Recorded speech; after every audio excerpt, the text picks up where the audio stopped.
Hi, friends, and welcome to another episode of your Bish Therapist podcast. And today's episode, I am so happy to have our friend back from Vanderpump Robs and Halvesies. Please welcome back our friend, Rob Schulte, back to the show. Hi, Rob. Hello. Happy to be on the couch this week. Yes. Lay on my couch and allow me to psychoanalyze you, please. You do not have enough tissues for me to be. No. As we all know, this is not therapy. This is just friends. Well, I know you do. But You know I do. I just pulled up a box of tissues. I was like, here they are. Yes. Oh, man. This is great. Happy to be back. Yes. And thank you, Rob, for being flexible because, I've just been very candid with my audience about having my head up grief's butt. And we were supposed to record this a couple of days ago, and I had a breakdown, could not do it. And our guy was happy to pivot with me. And so thank you always for that. Oh, of course. I mean, those of us who record from our own home studios, as people can see right now, if they're tuning into the video version of this, have the ability to be flexible. And I am always happy to be flexible for your podcast. Also, can I say, Melissa? Yes. My audience is very excited. I'm coming back on your show because I think what I do not get to on my podcasting world, they get from your show. And I think that's I'm just excited that they're excited. Well, I'm excited that everyone's excited. Yes, exactly. That's amazing. Well, thank you. And thank you to the Vanderpump Robs audience. Thank you so much. I'm honored. And I always find it surprising, shocking, and flattering when people are like, oh, we like you. And I'm like, oh, that's really sweet. Thank you. Is it because we grew up in the Midwest, would you say, that we find that shocking? Probably. I think it's the Midwest and also the time and the generation, yes. I think. Yes. In the 80s, there wasn't a lot of attending to emotional or mental health in any way. It was, rub some dirt on it and, shut up. And so, I was actually talking about that. I had a bonus episode of Vanderpump Robs with Josh Laura and Tell the Bees on TikTok, if anyone knows of that account. And we just kind of talked about, and which I'm sure we'll get into, talking about Southern hospitality, about how, a certain generation of parents, they don't care. They don't care. And we've kind of swung the pendulum in the other side, and there is a happy medium. There is a happy medium. It's so funny, Rob. It's almost like you were reading my mind. I was having those same exact thoughts recently. And here's the thing. For me, this goes into what we're talking about today, which is Southern hospitality. And for those of you who, I hope you're excited about this because basically Summer House has taken over my whole existence. Sure. And because people are just like frothing at the mouth for that. And so I'm happy to talk about a different show with you today. But one of the things I love about Southern hospitality is I love that it's more reflective of the world that we live in today in terms of the diversity, in terms of people's cultures, experiences, race, sexual orientation. And I just love the conversations about, especially being Pride Month, about sexual fluidity and, all that sort of stuff. But coming back to what you said, it's like, I'm used to watching, like shows like Friends, where punchlines were, if you're trans, that's a punchline, or to be gay, that's a punchline. And so I agree. I feel like we've swung a little bit too far, and somewhere in the middle lies a happy medium. But the one thing I say is that when humans correct, they tend to overcorrect.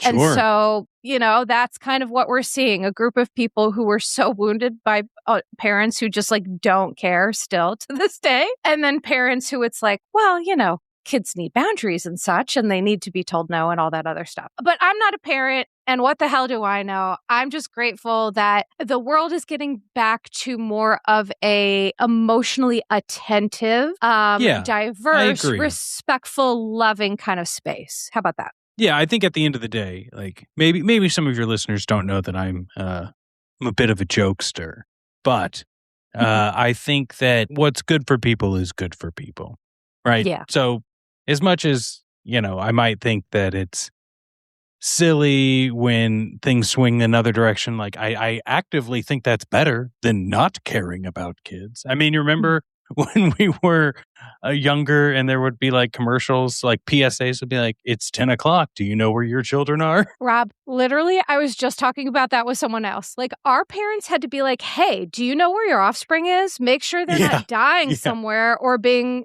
abducted. Pay attention. Yeah. That was what we grew up with.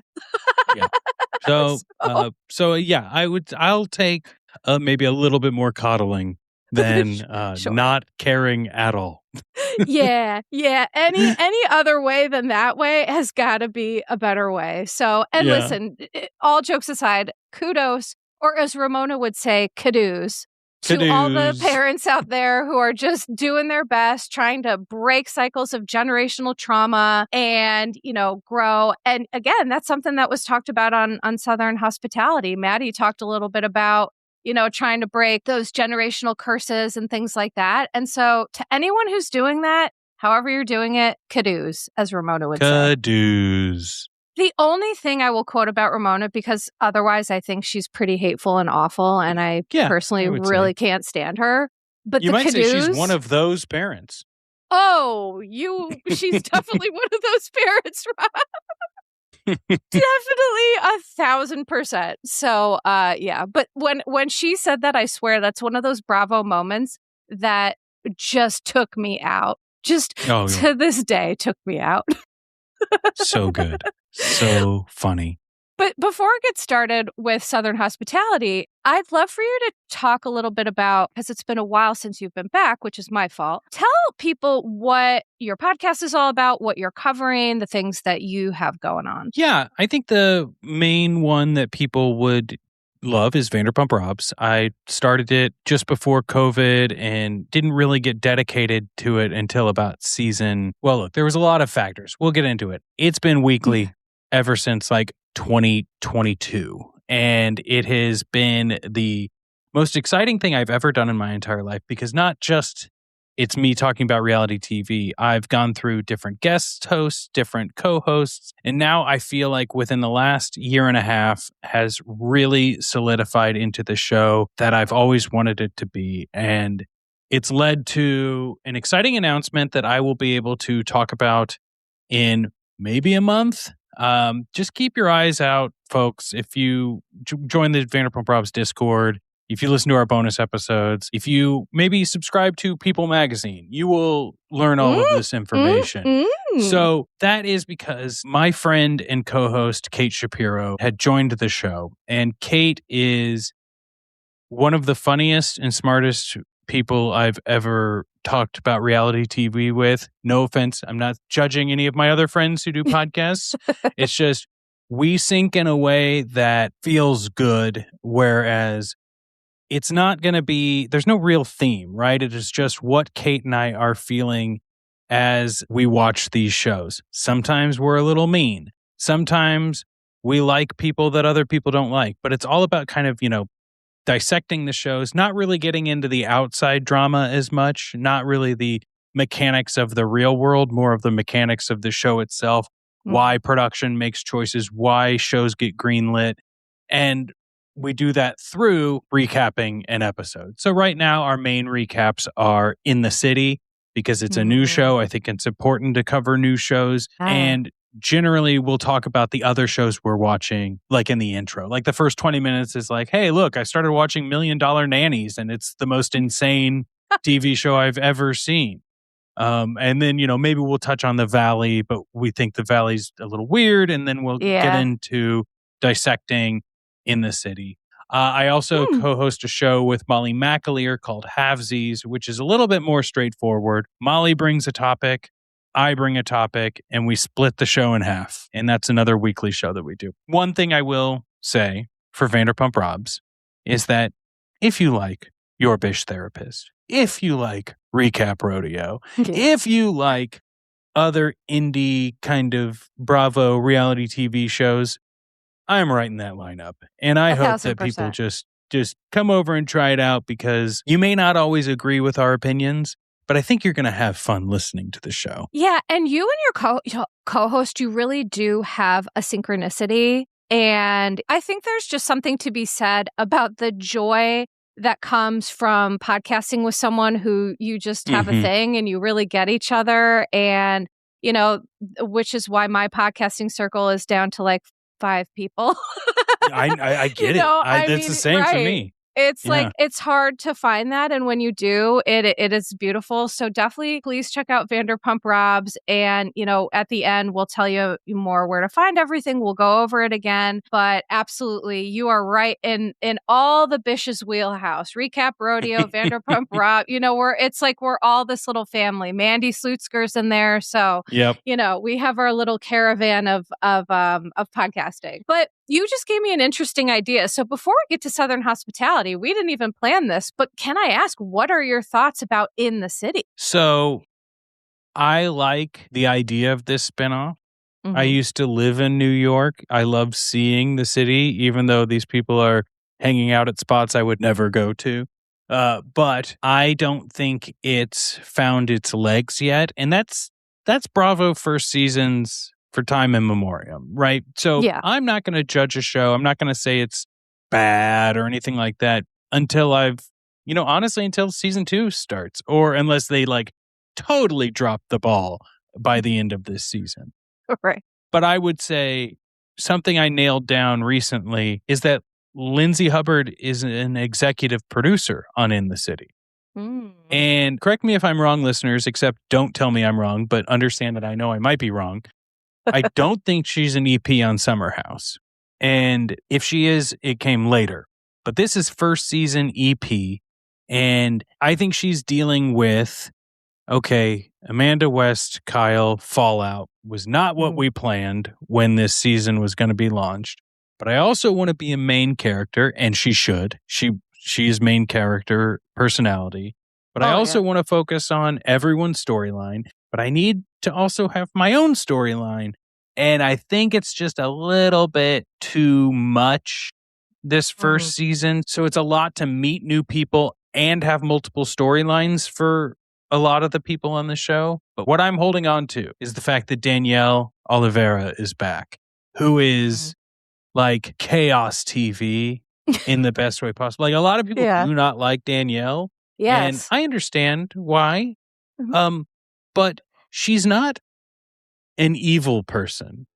She's just a chaos agent on TV. And I think that is a necessary component, because I don't want people just being nice to each other on Bravo. I don't want them being outright like evil, but come on, we got to have some tension. Right. There's got to be some humanity. I mean, humanity is full of the good, bad, and the ugly, right? And so, and you know, what you just said about Lindsay Hubbard and the EP credit, you literally just put all the pieces together like in a beautiful mind. My brain just came together and I was like, oh, that's exactly what it is. No, I'm serious. I was like, why does this feel so weird, or like she's in every pot? But you just said it more perfectly than I could.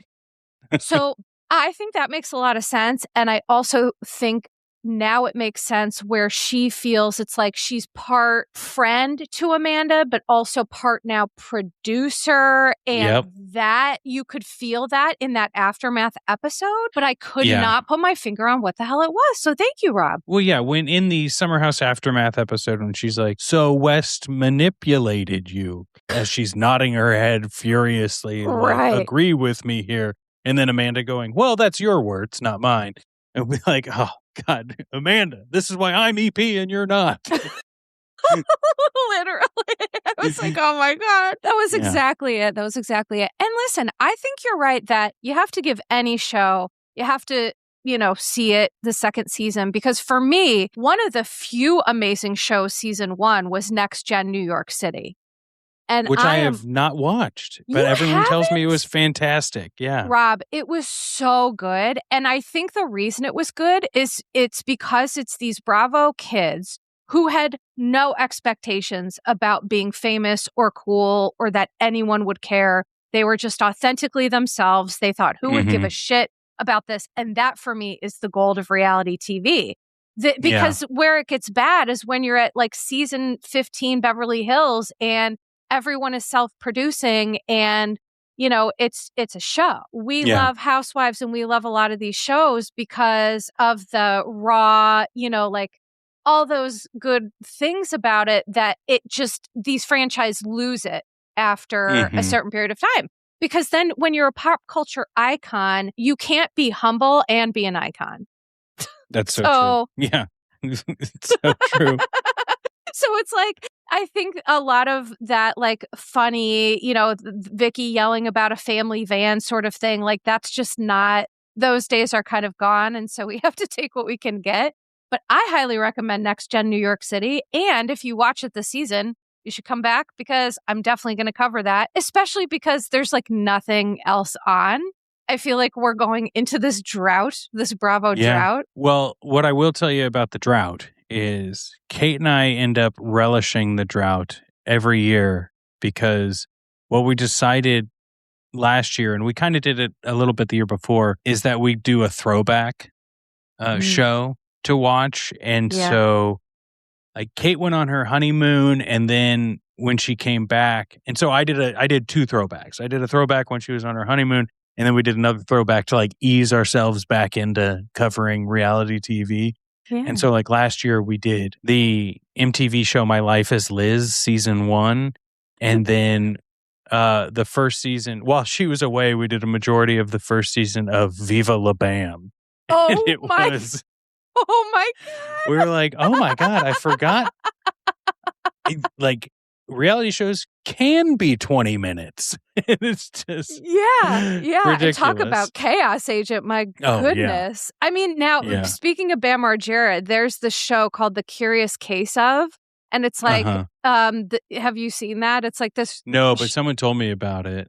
Yeah, or at least a little bit. Bam Margera was on it because he's had like a lot of, addiction and mental health struggles and lots of chaos. And so that was a really interesting episode of that. But I love your idea of using the drought to like do fun and creative things. So I love that. Thank you for those ideas. We just got very tired of covering current Bravo last year. So we did a handful of these things, and we did for our own purposes, just watch the first season of The Summer I Turned Pretty. And so that was leading into this first season of Summer House. So it was like the Summer House I Turned Pretty. That must have been a wild mashup. Yeah, very much. Also, I want to pick your brain before we get into Southern Hospitality about what are you thinking about the Valley? Because you made some comments before that I was very aligned with. I'm like, I cannot stand the Valley. It's dark and boring and icky, and I hate it. What are your thoughts? Yeah, it's like their producers went into a room and be like, how can we make a TV show that no one is compelling on and everyone hates? That would be a really good idea. How can we have like no central storyline and people hate everyone? That would be a really, really, look, you talk about people self-producing. This is a self-production show. And not only that, the showrunner, I believe, is still that magician guy, Jeremiah, who started on Vanderpump Rules, ended up being a showrunner on Vanderpump Rules, left during like COVID, and then came back for season 10 to be the showrunner. And of course, we all know what happened in season 10, and essentially got a golden ticket to then do season 11 and the Valley spinoff and all of these things. But he seems like a perfectly fine guy. Seems like a very nice guy. Everyone loves him. I think he's in a rut making television. And to me, it shows that you have made these decisions for the Valley, right? So aspects of the last two seasons of Vanderpump Rules, or season 10 and 11, were completely out of your hands, right? Like there was only so much you can do on season 10 and 11 of Vanderpump Rules. And I get that. The Valley season 1 had potential. And I think that it was the most fun of the 3 seasons. And that's not saying much. Season 2, if you know Jax and Brittany are having this domestic issue, right, you can't hide that. And it feels like they showed just enough to get by rather than actually dive into what you're trying to do. So you can't have it both ways. You can't say we're having these shows about real life problems of people growing up while also, hiding domestic abuse. Hiding domestic abuse. And like and I'm willing to even say that there are some things that we just won't know the truth on, right? Mm-hmm. I think it's very clear that Jax is an addict with a problem. He goes to a facility during the show. He's yelling at Brittany. Brittany's yelling at him. Like all of these things are on the show, but they tiptoe just up to that. Mm-hmm. And then they like lead us to believe the absolute worst, which I think is in poor taste, making the show. Mm-hmm. And then they button it with like a punchline scene. And that is especially disgusting in season 3, where it'll be like Danny Bucco, sneaking his beverages. And I even tried to like talk to a friend about this, that I think Danny's problem, this is what I originally said. This is not what I believe now. But what I originally said was Danny's problem isn't his drinking.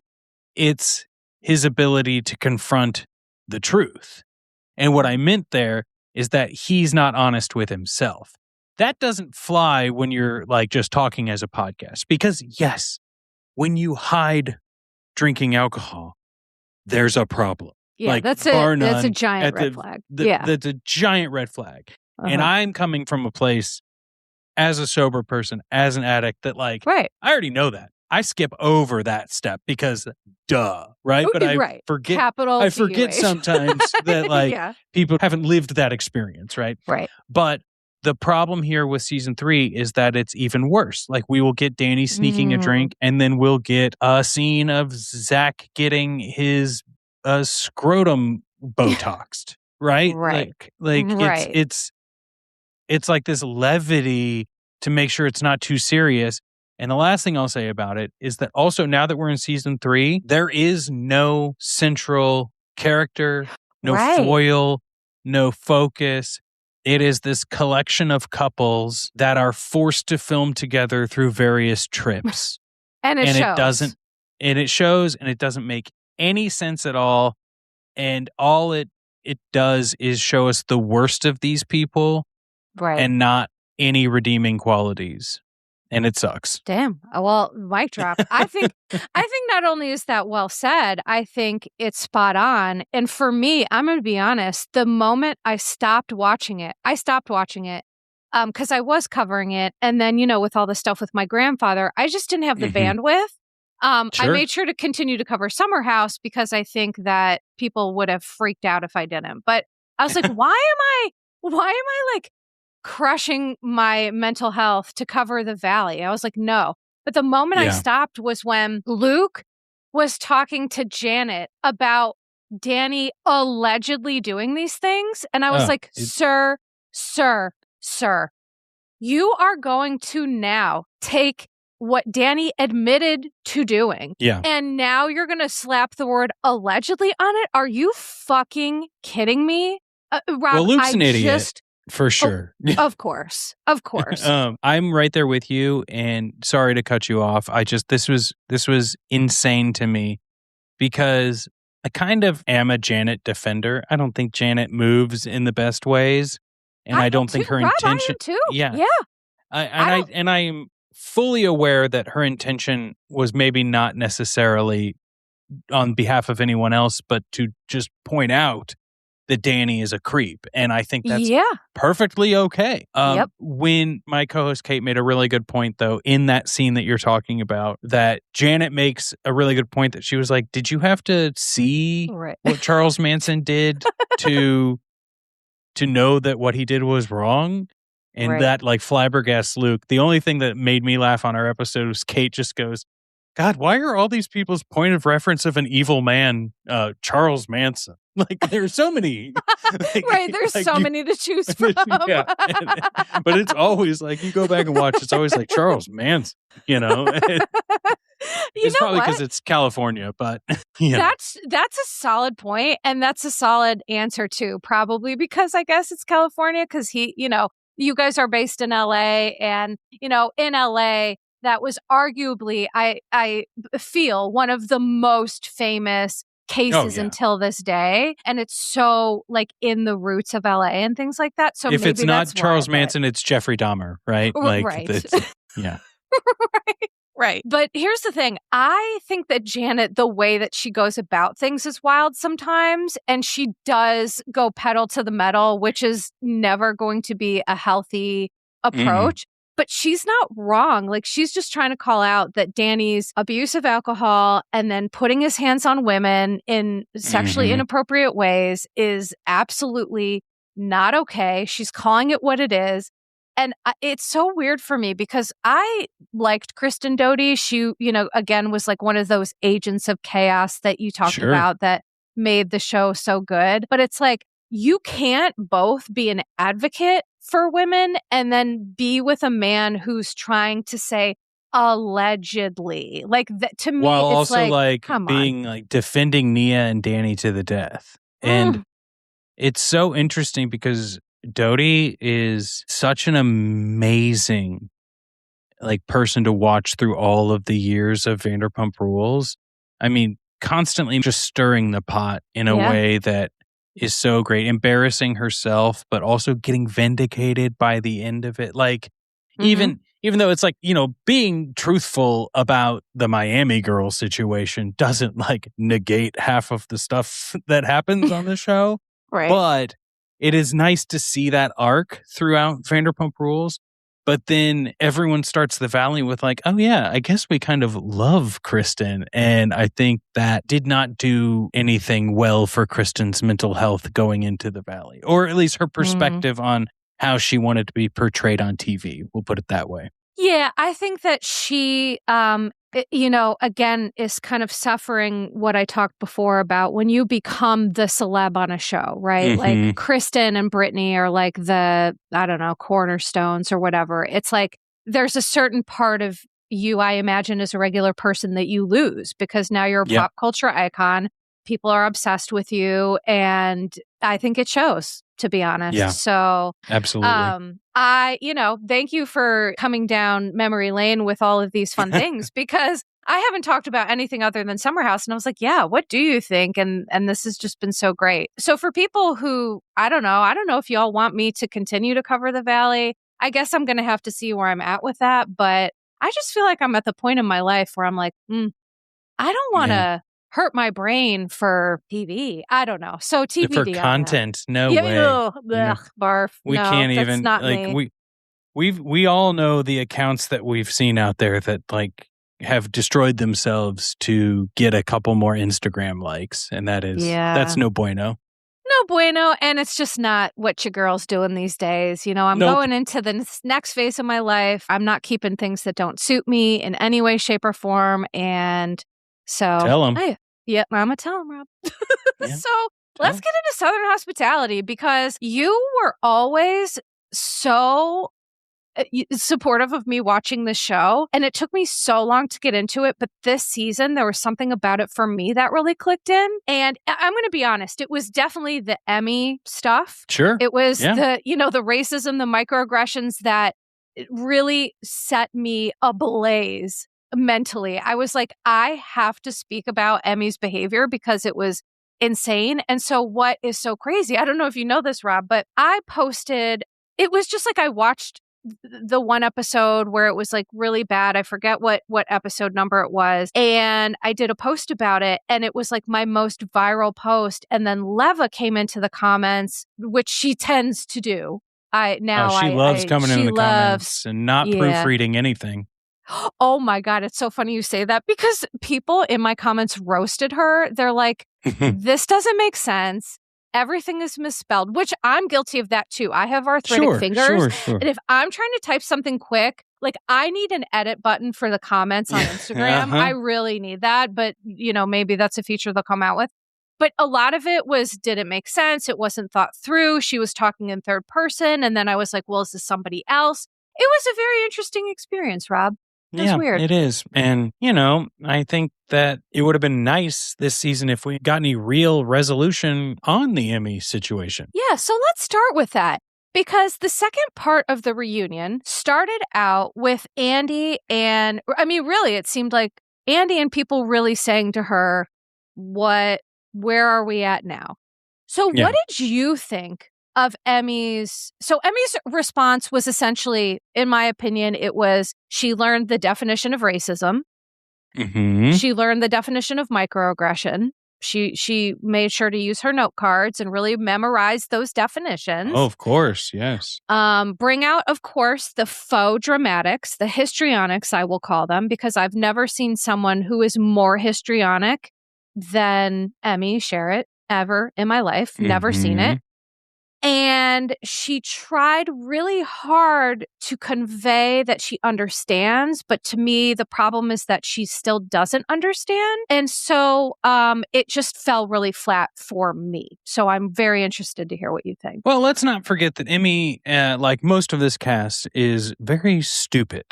And there is a level of comprehension that has to take place. And unfortunately, a lot of people on reality TV who make mistakes, what they have to do is atone for the mistakes before learning about the mistakes. Right. And so she avoided atonement and then learned how to atone for the mistakes, which is like, maybe you know this through your experience. I once learned, maybe it was through my therapist, who knows, but saying you're going to do something releases like the same response in your brain than actually doing something. So when people are like, I'm really going to start working out, and you're like, yeah, I feel so good. I've committed to working out. And then it comes time to work out and you're like, well, maybe not today. Maybe I'll do that tomorrow. But because you've already had the release, and it's that extra step of actually committing to the thing you say you're going to do that proves real change. And I always like to do it in a form of like working out or getting healthy, because that's like something I think everyone can relate to. It's like, if I lift a weight with one arm, that one arm will grow muscle. Like that's just the way it is. And I think that Emmy, Julia clocked her at the emo party. She's privileged. She's pretty. Hard. Well, she's privileged in so many ways. She's got a wealthy family. She's got a wealthy boyfriend. Yep. She's classically beautiful. I don't think we can deny that. She is. She has features that have through the last, 50 years been told this is what a beautiful person looks like. You're right. And which is very white, very pale skin, blue eyes, blonde hair, very traditionally forced down our throats the vision of beauty, which is, I think, a very important point, and I'm glad you stated it, because I think beautiful, right? Yeah, and that's gotten her very far in life, I think. Let's also not forget what I said earlier. Her parents are wealthy, right? That gets you very far too. So when she's confronted with issues that, like we've seen throughout this show, she's able to pivot out of those without having to learn from them. And I think this is the first time we've had real world, like, this could be bad for a lot of, like, it's bad. It's bad to be a racist. Like, do I have to say that? Is that something I have to say? Like, I think we all know this. Apparently today, it's like, it's so crazy to watch that people were trying to help her understand you're being racist and that's a problem. And it took her until the last part of the reunion to finally be like, oh, yeah, you know what? That is bad. And I could go off on a tangent, but I should reel myself back in, because a big point I want to make here with this season of Southern Hospitality, and that we see across a lot of Bravo for the past couple of years, is the resolution coming in the reunion and not on the show itself. I separate the reunion from the season, which is why I oftentimes don't cover the reunions the way that I recap the episodes, because it's just different, right? Yeah. And there's so much that gets like retconned. It's like a comic book series, right? Like in the reunion from, well, I know that's what they showed on the show, but like what they didn't show was, well, I don't care about what they didn't show, because that's not how I felt while watching that episode. And although it clarifies things, it's ridiculous. And so to then have the Emmy resolution of, well, I sat down with Michaels and Lake and they taught me what a microaggression was. Rob, when she look, said, we all know that it's not their responsibility, right? Like, this is, if you're watching this for the first time and you're like, oh, that's, no, like, take a step back Yeah. and think about that for a moment. Right. And so, and sorry, I cut you off, but it is like, this is not the time that we need to learn about Emmy understanding something. That should have been on the show. Correct. Because what happened at this reunion that made me rage is it still became about Emmy. It was still about Emmy. And that was my whole fucking problem with this situation, is that Brad is sitting there having to hold Grace in a way that Black men... And not Grace Lilly. Yes, not Grace Lilly. But having to hold Grace for Emmy and be calm and centered after what she did, making it all about her. And the thing that made me crazy was Brad and Michaels both talked about, because Emmy was just racist and claimed that Brad was scary and a stalker and just flat out lied and made up all these things. He got hate on the internet because there are people who believe, oh, well, racism, like, I feel like what's going on in this country, it's kind of like allowed the cockroaches to come out and say, you know, racism is fine. And it's like, well, it's not. If you feel that, there's a meeting somewhere you're probably late for. I don't know what to tell you. But I feel that in Emmy's explanation of things, and even the focus on it was still on Emmy, which for me was inherently the problem with the whole damn thing. It was never about Brad. It was never about Michaels. It was never about Lake. It was never about the people of color who you are weaponizing and perpetuating, and the ignorance and the microaggressions and all of it. It's still about Emmy. And that is what made me absolutely wild. Yeah. And what I get really frustrated with, like when I was covering this, is how often, as like a podcaster or someone just talking about these shows online, you really do have to get so granular, because so many people watching these shows, like, it is in so many homes, in so many phones, on so many computer screens, to people that have never, ever had to experience anything like this, have not even heard the term microaggression, have not even stepped outside of their, 500 person town that they live in, and so it's like what I was saying earlier with the sobriety stuff. Like, you skip over one step and boy, you're going to hear about it. And like, oh, woe is me. Like, I have to explain something. That's not what I mean. It's just like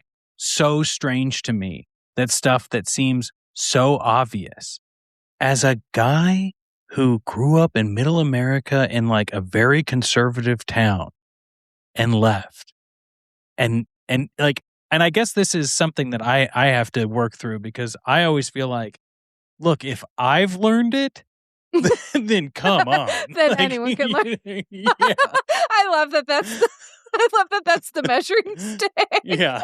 Well, it is very I'm the center of the universe sort of thinking. But Rob, I love it. No, but I understand your point. It's like, I'm going to be honest. I grew up with a parent who was very racist, and I remember being little and being like, I don't think that's right. It's like, I'm pretty sure, because I grew up, in Chicago, and very diverse and lots of different types of people and cultures and things. And for me, that is what life is about. And I remember, like, again, growing up, my dad would say things, and I remember being a kid and being like, yeah, that's not right. That doesn't sound correct. I feel like if a child can understand that's actively being taught, maybe race is but to your point is that everyone has different capabilities. And I think the point is that Emmy, her capabilities are very limited. She lives a very privileged life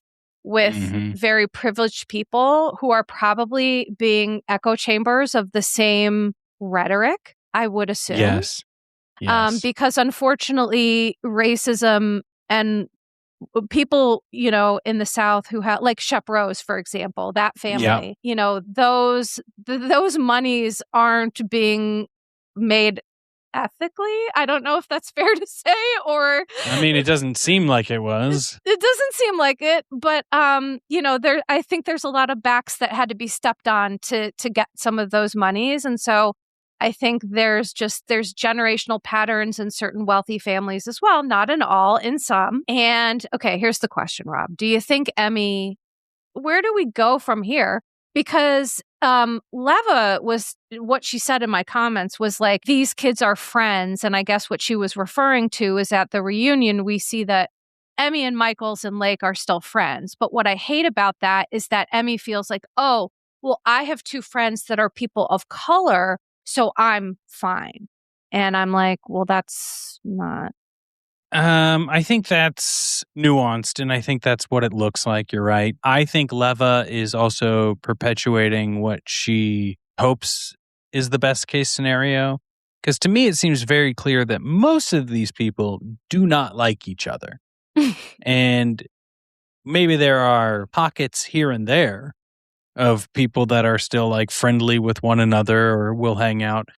But I think on the whole, these are coworkers who a lot of them went to high school with each other and college, and those friendships just don't last. Like, it's rare that you keep a group that large together from late high school, early college. It's just not realistic. Right. But also, I think because during this time that we're talking about, there is so much, hopefully, growth and evolution as people that sometimes we outgrow people, right? Yeah. That someone that we knew in high school, that we used to bond about certain things, if we grow, if we mature, if we learn, and some people don't, right? There's a lot of reasons we can outgrow those friendships. So I think that's a really great and interesting point. But is Emmy not coming back? I guess Leva was saying that she's off the schedule. Yeah, but like, what does that mean? Yeah, I don't know what and that was my question. What does that mean, Rob? what is Michael's like position downgrade so that he can model more? Like, Leva's terrified that everyone's going to leave Republic. There's still going to be a show, but it's not going to be about her business, right? That's what I think's going on. So take it with a grain of salt. Be thankful that she helped you go viral with her very weird misspelled comment, but I wouldn't take any real thought into it. We don't know what's going to happen. If there is another season, I'm sure there will be. Yeah. But I don't think Emmy's going to come back because she's got to get married, and there's no way they're showing that marriage on the show. And quite frankly, the show has pivoted. Like, we can't keep talking about Emmy and Will anymore. No, I can't hear about them anymore. No, I think they need to go and live their little privileged lifestyle and just leave us alone. I also think Emmy screwed over this show. This is a true Craig Conover tinfoil hat theory, but let's hear it. I think in the second half of the season didn't really feel coherent the way the first half of the season did. And I think Emmy started seeing how she was going to be portrayed in that first half. And you notice she's gone for a handful of episodes because her and Will just take a trip. My theory is she didn't really let anyone know that she was going on this trip, and that they had to scramble. Well, what are we going to film? I guess Joe Bradley wants to start a business or something.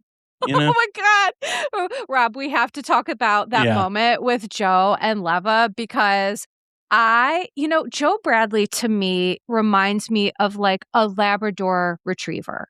He is just sweet and fluffy and friendly, but so dumb and doesn't get it. And is like in love with Maddie. But what is this relationship? I just have so many questions. Like, what are your thoughts about Joe and Maddie and the whole thing? Well, it's a relationship for the show.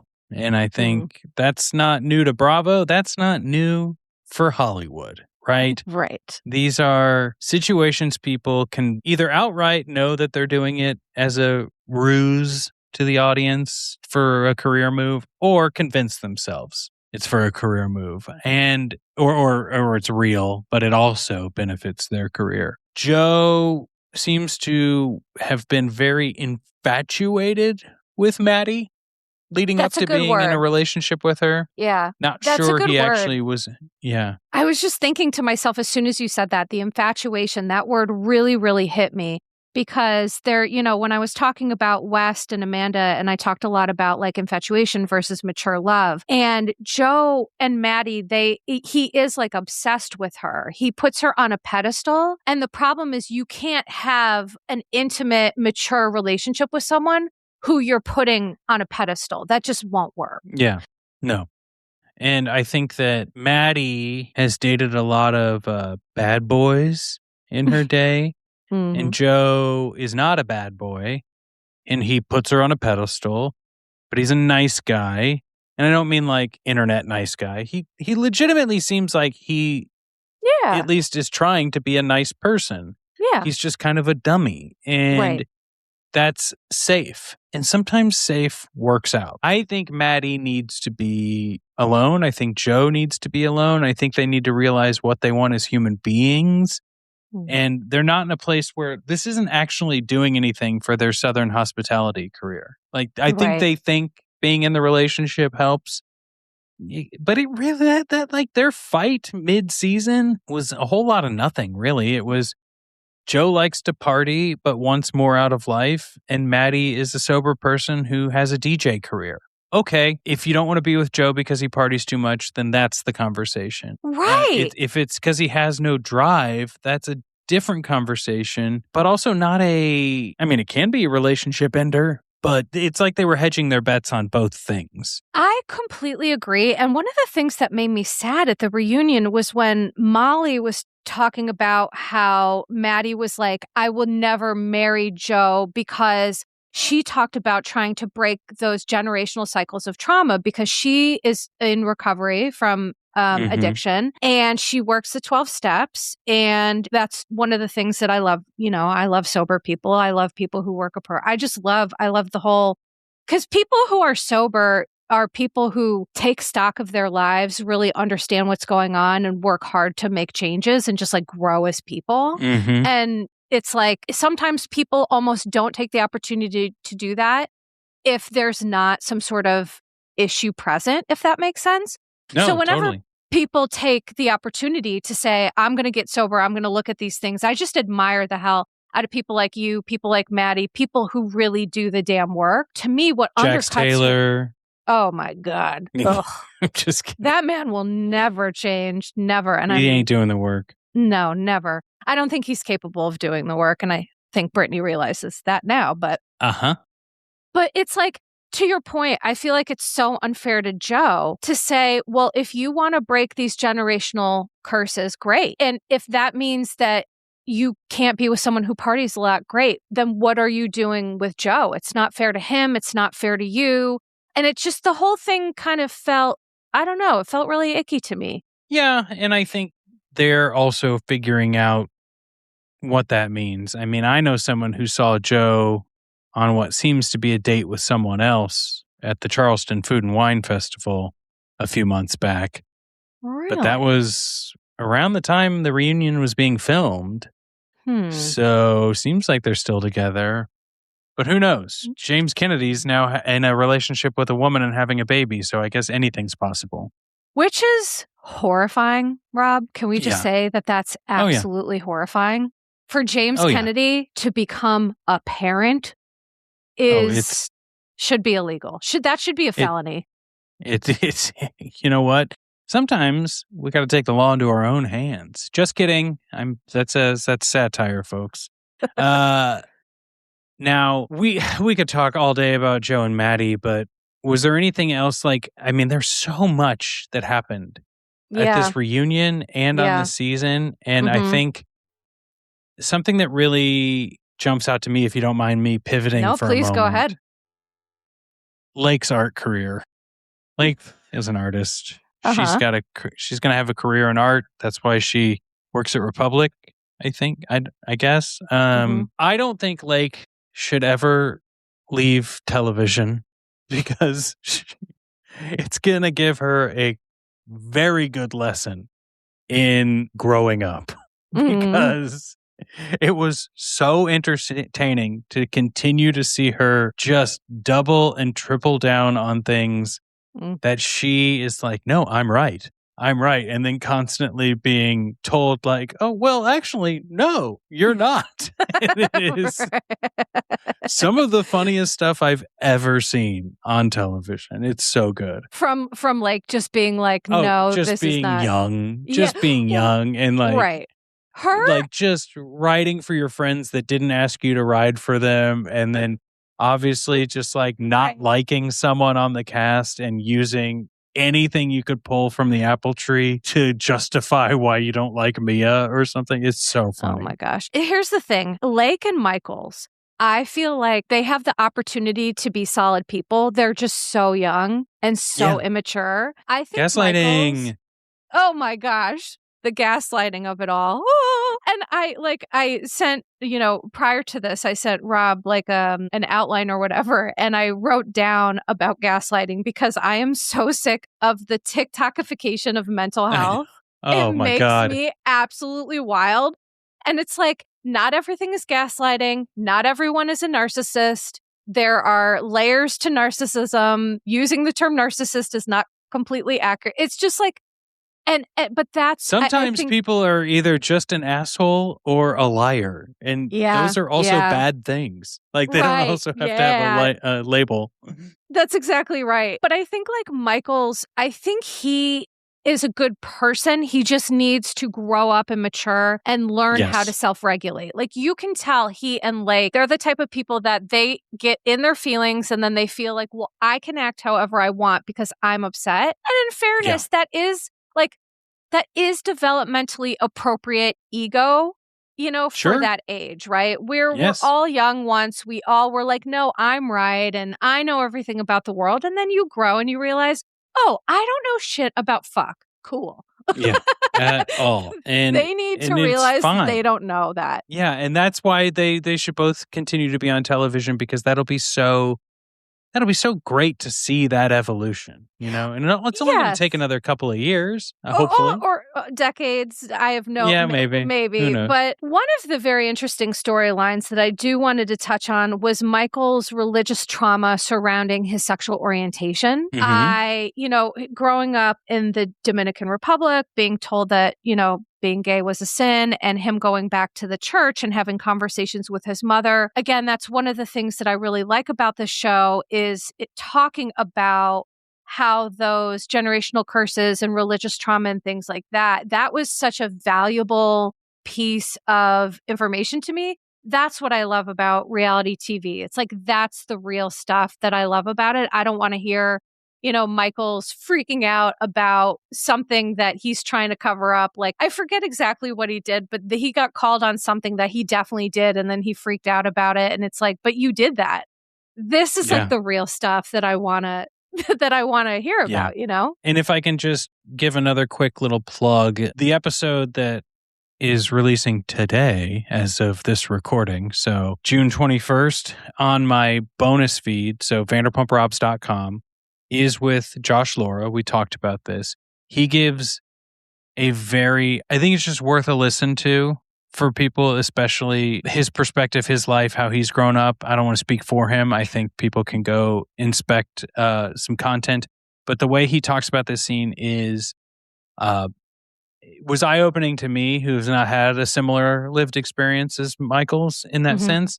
And so if I crib any notes from that interview, it's because it's just still in my head from talking to him. Yeah. But he says it much better than I probably will. And what I will say is that's not a way for me to like get people to just like pay for my support my show. I am putting like the first half up in the free feed.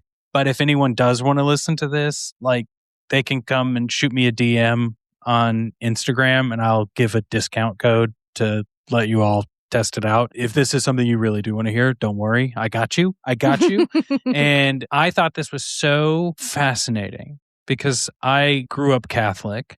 Same. Rejected Catholicism when I started learning that, man, a lot of these priests aren't treating kids too well. As I grow older, honestly, as I started working the program, like this idea of, a higher power, I don't really like to pray, but there is comfort in relying on something that's beyond you, right?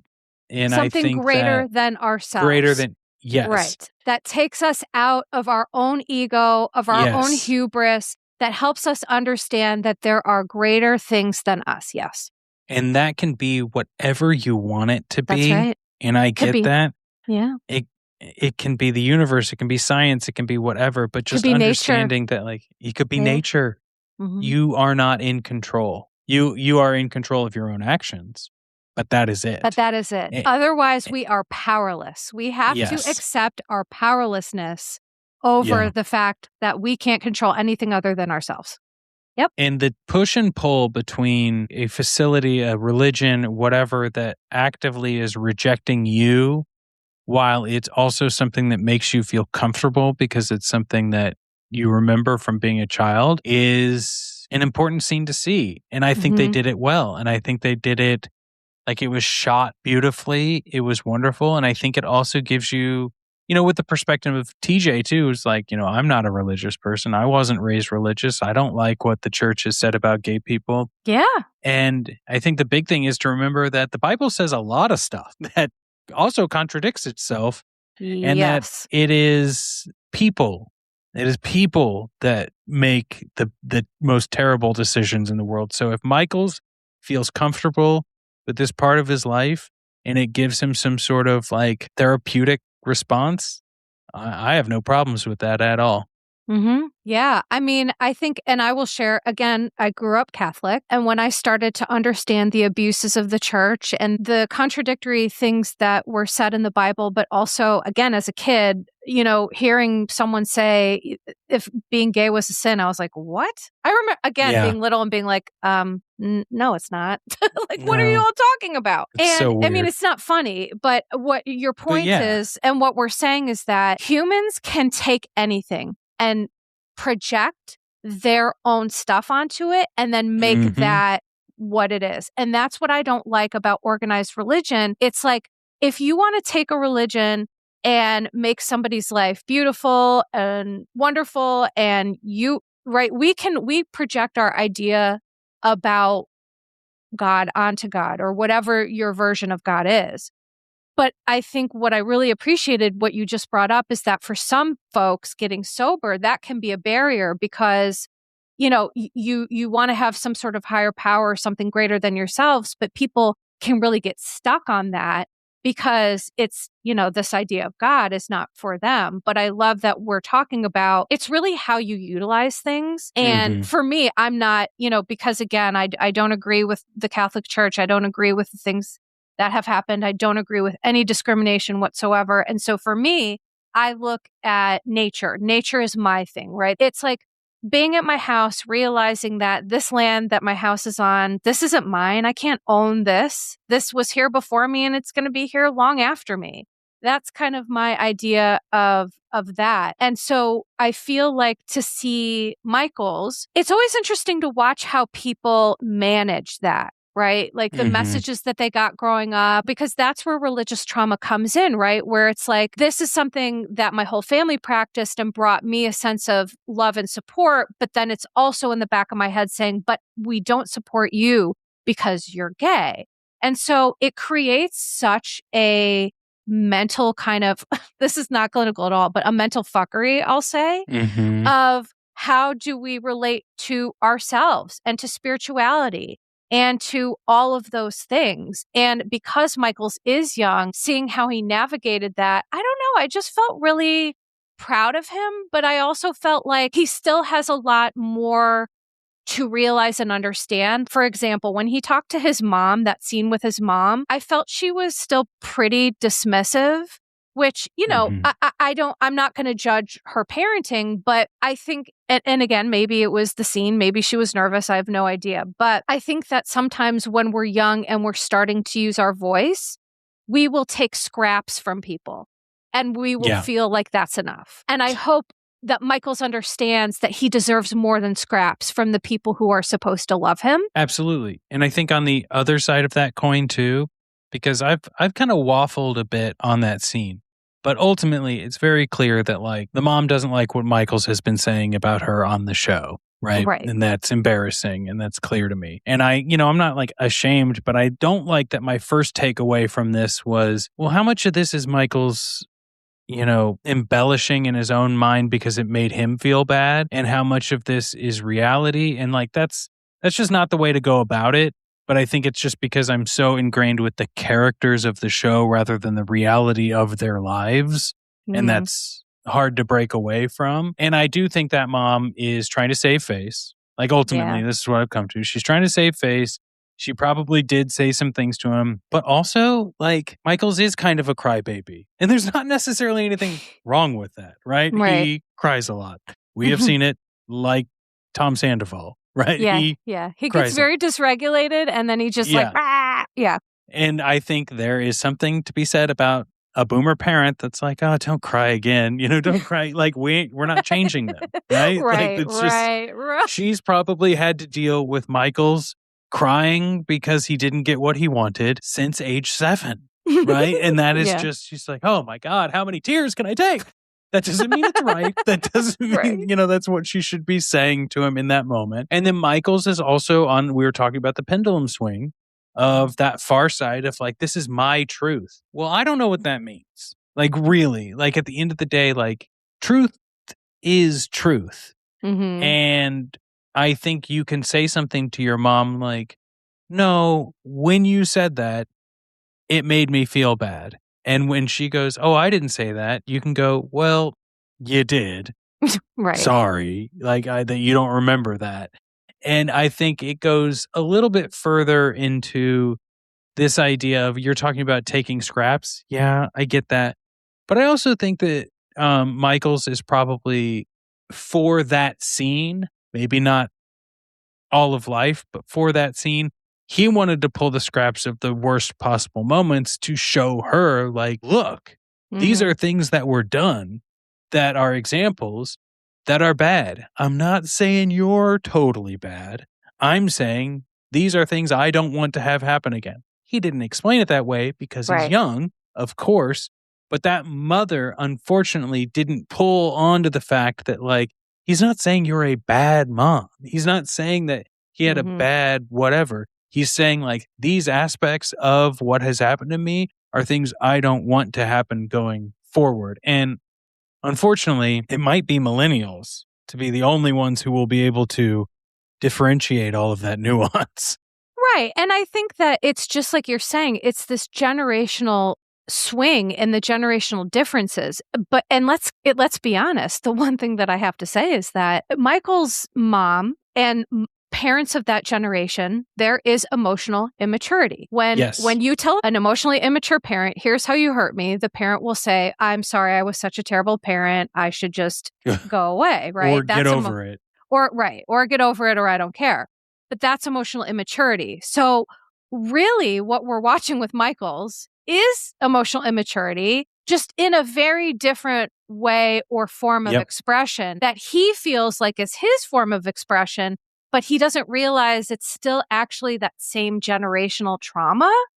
Yeah. Which, it's like, and again, I get it. And I just hope that he's able to get it. But like, what they say in psychology is like perspective is our reality, Yeah, that's true. Our perspective is our reality. And Michael's and Lake, they have very, very clear perspectives, but they're not really clear. They're rigid. And when you have a rigid perspective, like that's also emotional immaturity, and that's never going to work either, because bridging the gap between generations ultimately takes conversations, understanding, seeing each other's points and things like that. So yeah, I think you're right. It was probably for filming. I'm sure, the mom didn't really want to film, and it's just like you have all these other layers in there. But I'm glad that it was a storyline that mattered, that was meaningful. I hope that it helped people. I think those types of scenes are always things that, like, no matter all of the, reality TV mishigas that comes into play, it is that there's real stuff there that hopefully helped somebody. And that's what I care about. Yeah. And I don't want to dissuade what you just said, because I completely agree that, like, these conversations are good to be seen on TV. It's good to have different cultural backgrounds. It's good to have just all walks of life because, like we said earlier, it's being put into so many homes directly. But I do think like the high up executives at Bravo are whoever is on the marketing team that's like, man, we really convinced people it's good to show trauma because maybe someone's learning about it, is sitting there cashing their checks. Yeah. Because this is not ever anything anyone at Bravo was like, this is our new main ethos going forward and it sucks so much because like you said, it's so good that these moments can be helping some people, but it's coming from like the top of the most disingenuous mountain ever. Rob, preach, because you are 1,000% right. And for me, I swear to you, this is probably my own shit. I'm like, there's an underbelly of what we love that's so ugly and dark. And I try to convince myself that like we're trying to make something good out of it. But you're right. It's that at the end of the day, these corporations, these people at the top, it's all about money. It's not about saving lives. It's not about helping people. It's not about sharing about, recovery and mental health and all. It's like, how can we monetize trauma, essentially? Yeah. And they love it. They love it. Yeah. Yeah. And they'll never say that, but it is what's going on. That's 1,000% what's going on. Yeah. And so I'm like, well, okay, so I'm going to try to be like, the good guy of this and try to educate people and talk about it in ways that are meaningful. But at the end of the day, yeah, you're right. This is all a business. People somewhere are having beach houses because of the trauma. I've heard it called trauma porn, kind of like colloquially. And so, yeah, I mean, these are all really important factors to keep in mind. Well, yeah, I think you're right. I think it's just important that we be, not we, I think we in this room are, but like our audiences just know what they're watching. You know what I mean? Like that's the hard part. Know what you're watching. Know when to say no to it. Like know when to say I'm done with the valley or I'm done with whatever. Know when to put you first. And if something that you're watching is triggering, then look at that. Like I think the one great thing we can get from reality TV, this is what I believe, is that it gives us insight into ourselves if we're paying attention. How we react to things. How do we feel about people? How do we project our stuff? That is the one thing I will steadfastly say that we, if we want to, can really learn stuff about ourselves. And case in point, Sheena Shea, right? Sheena has done bad stuff. She's done good stuff. She's been a reality TV person, much like anyone else on reality TV. But the hate she gets is, to me, astronomically blown out of proportion for what we've actually seen on TV. You can't hate someone for being embarrassing, right? Right. You can dislike actions someone has made, and there's definitely things that you're like, that wasn't a good look. But really, I think Sheena Shea is because people have known a Sheena Shea in their friend group, or they've been or done things like Sheena Shea. Maybe not 100%, but like this or that or the other, and they don't like that aspect. And I think that's a very good example of like someone we can point to and see this evolution of how people treat her online. Totally. Because the fact of the matter is, humans, we're all imperfect. All of us. And these people that we watch are the same. They are, all people, we have good, bad, ugly characteristics and a mix of all of it. And so I think that's a really good point. But it's like when we look at, well, why are we mad at Sheena? It's like, so projection is a psychological concept where we take parts of ourselves that we deem inappropriate and we put it onto other people. And I think that's your point. What a lot of people do with Sheena, it's like, oh, she's cringe. And it's like, well, okay. So are you upset at yourself at a time where you were perhaps cringe? Because I know I've been cringe. I stay cringe. I don't know. So... And I think that when we get really angry at these reality TV people, it's really anger at ourselves about things that we see that like we're ashamed of or embarrassed of or don't like or whatever. And it's like we take it out on these people, but it really belongs to us at the end of the day. Yeah. So was there anything else, Rob? I mean, we've talked about so much. Was there anything else with the Southern hospitality that we didn't get to talk about or you wanted to mention? Yeah, one last thing that's important to me because, I mean, Grace Lilly is my favorite person on this show.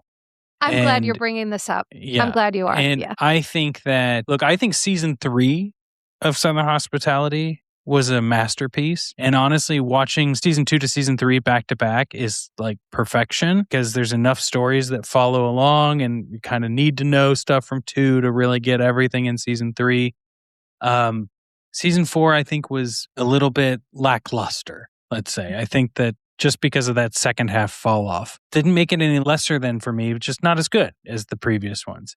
And Grace started as like main cast, and this show in season 1 was kind of a Grace versus Maddie storyline that was quickly changed because you realize like, oh, they didn't really hate each other anymore. You know, it wasn't really a competition anymore because Grace is on a different ecosystem than anyone else in this show. And she's just living in her world and we're all a part of it. And unfortunately, throughout all of these seasons, Grace has become more of a friend of, and Right. that happens. But Grace has also increasingly done more substances. And that Right. is a problem, especially with Maddie, who is for all intents and purposes her best friend on the show. And this season we saw essentially Grace coming to terms with the fact that she has a problem. Yes. She got arrested after filming and they bring that up that, Klonopin was found in the car Yeah. and she was driving erratically and she's very, that will be dropped. That's going to be, we don't know what's going to happen, but Mm-hmm. she's not worked through whatever it is she needs to work through Right. at this point. But what's maybe not more important, but more important to me in terms of the show not the real life, but the show itself, I guess kind of the real life of it, whatever. What I found intriguing is that this was the first season I think Grace realized these people are not her friends Mm-hmm. and that they just tolerate her because they're filming a show together. The nicest person to her was Brad.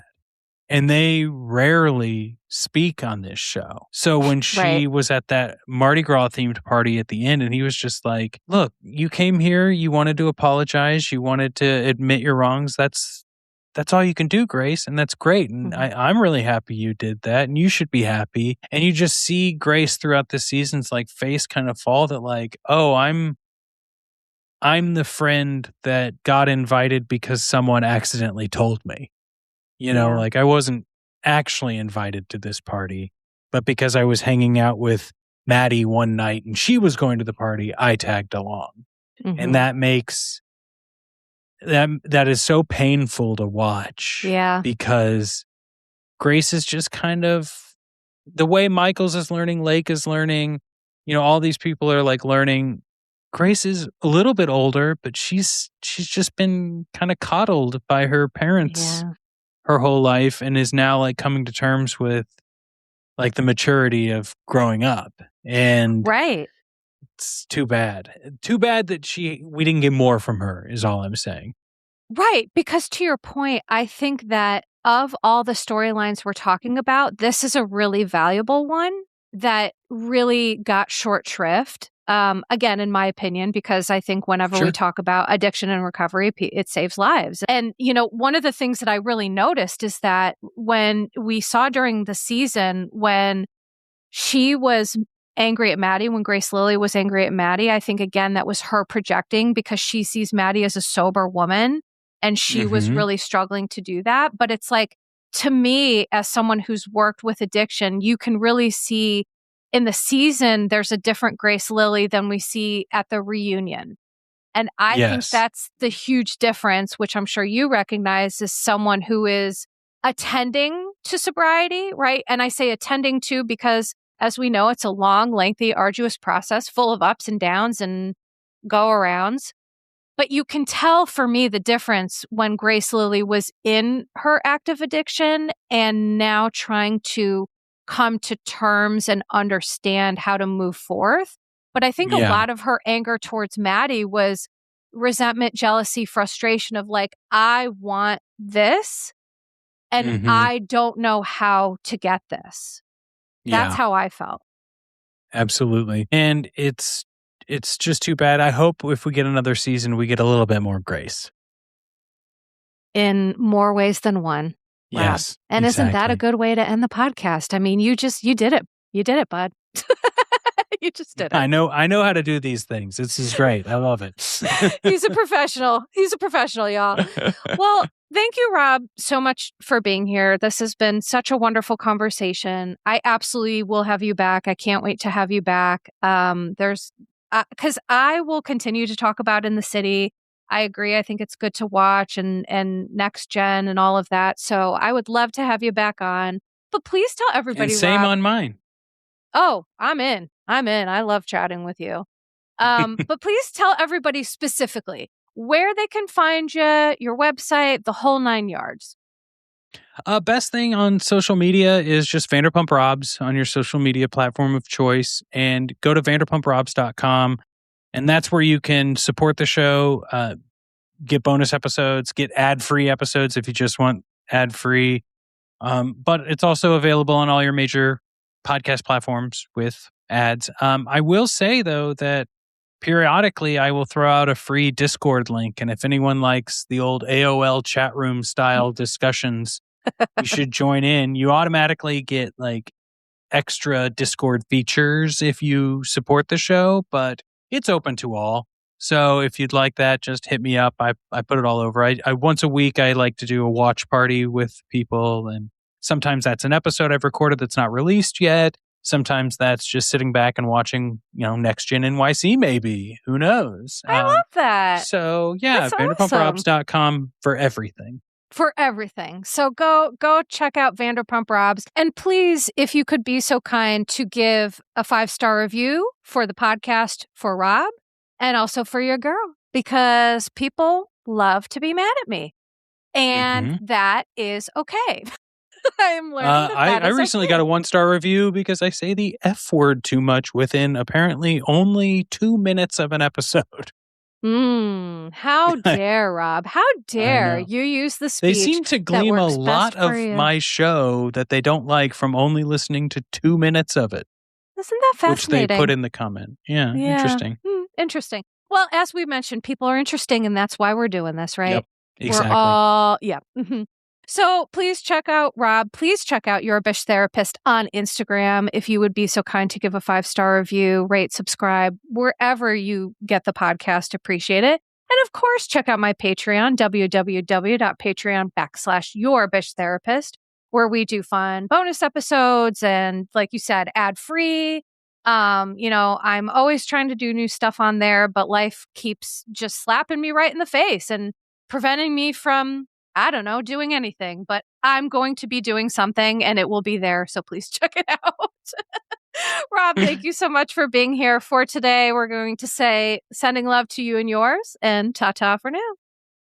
Disclaimer. Posts are not intended to diagnose, treat, or provide medical advice. Your Bish Therapist is for entertainment and informational purposes only.